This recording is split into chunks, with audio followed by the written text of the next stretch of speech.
Shri Shri Ras Viharini Ju Ki Jai. Vrashkishori Seva Trust reading Shri Bade Shiksha Patra, and day 87, beginning at verses 27 and 28. Sub Vaishnavanko, Jai Shri Krishna. Verse 27. So therefore, as revealed in the previous verse, no anger to destroy humility, which is the very essence of the path of grace and thus a great obstruction.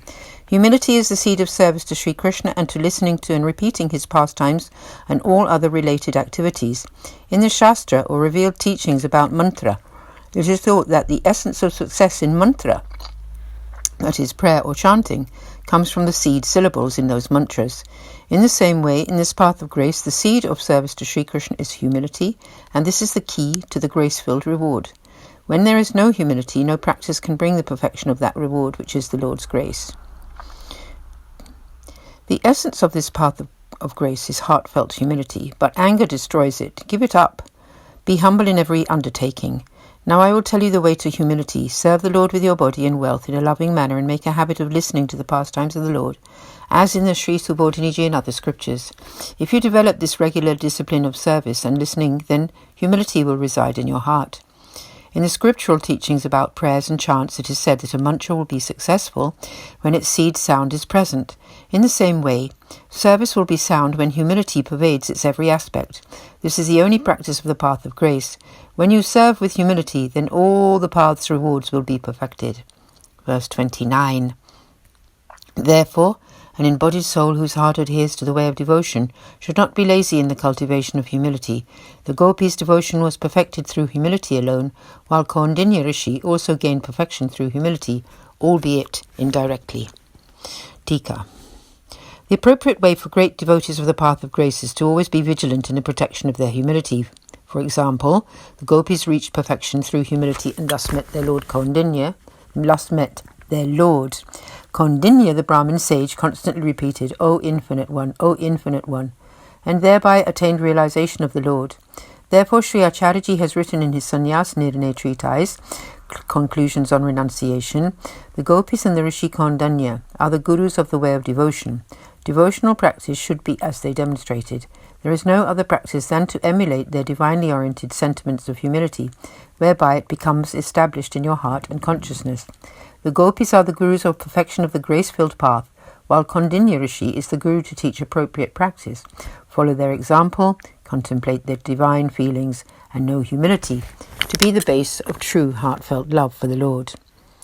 Verses 30 and 31.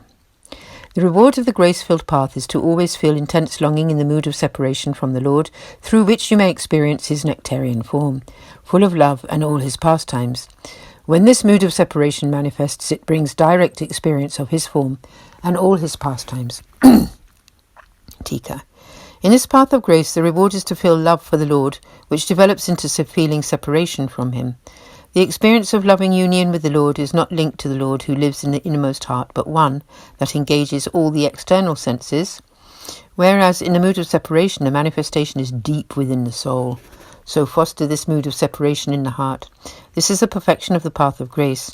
In the state of union, bliss is known for just as long as he is visible, whilst in separation, the love-filled Supreme Lord is experienced everywhere, together with all of his pastimes.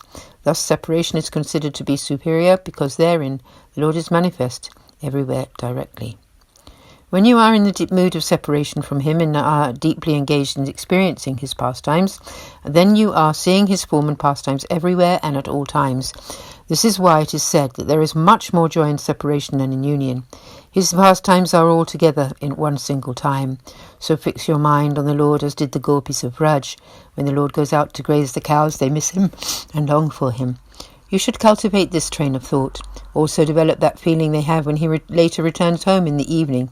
Foster the mood of separation and experience these two particular pastimes. Verses 32 and 33. With this knowledge and sentiment, you will experience the path of grace and know the reward to come with the blessings of Sri Acharyaji's lotus feet. Know those intelligent devotees who with all their hearts remain constantly absorbed in the nectar of love for Sri Krishna, to have taken shelter in Sri Acharyaji. Tika. It will now be told how the pangs of separation spoken of above can be experienced. Devotees of the path of grace always cherish such divine sentiments in their minds and hearts, but never speak of them to anyone. Through such attitude and demeanour, the grace-filled reward will most definitely be granted, with the blessings of Sri Acharyaji's lotus feet. In the Sarvotam Stotra, the best recitation, Sri Gosaiji has attributed this name to Sri Acharyaji, Ashesha Bhakta Samprartya Charanamja Rajo Dhana, which means that the great wealth, which is the dust of his lotus feet, should be properly served by all devotees. Devotees of the path of grace consider the dust of his lotus feet to be their greatest wealth. Such devotees definitely attain the reward of the nectar of Sri Krishna's lips. The reward is granted to these devotees of his foot dust.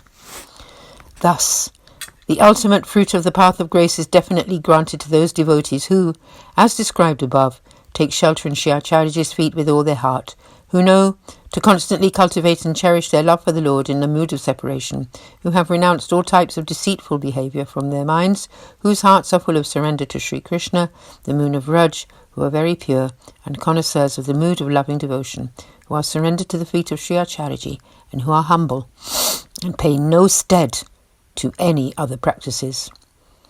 This is the end of verse 33, and thus concludes letter 34. Jai Shri Krishna, Sab Vaishnavanko Vadaiho. We will continue tomorrow on day 88 with letter 35. Aaj ke Anand ki jai ho. Sabko sadar saprem sadenya asanand. Jai Shri Krishna. Shri Shri Ras Viharini Ji ki jai. Jai Jai Shri Radhe.